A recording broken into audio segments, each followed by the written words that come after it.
Guys, welcome to cool facts.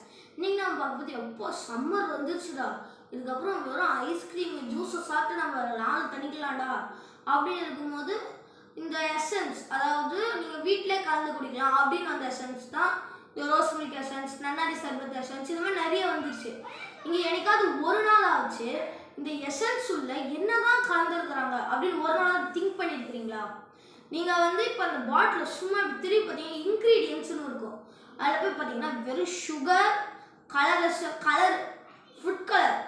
இப்போ அது pink கலரில் இருக்கணும் ரோஸ் மில்க்னா, அதை ஃபுட் கலர், அப்புறமா அசிடிட்டி ரெகுலேட்டர்ஸ், ரொம்ப கெட்டு போகாமலே இருக்கணும், அதுக்காக ப்ரிசர்வேட்டிவ்ஸ், இது மட்டும் போட்டு இப்போ இந்த அந்த ரோஸ் மில்க் எசன்ஸ் பார்த்தீங்கன்னா இருக்கிறது ரொம்ப கம்மியான அளவில் தான் இருக்கும். இப்போ நீங்கள் ரெகுலராக கன்சியூம் பண்ணும்போது கேன்சர் இருக்க கூட லீட் ஆகும். உங்களுக்கு இந்த மாதிரி இன்ஃபர்மேட்டிவ் வீடியோஸ் பிடிச்சிருந்ததுன்னா லைக் பண்ணி கீழே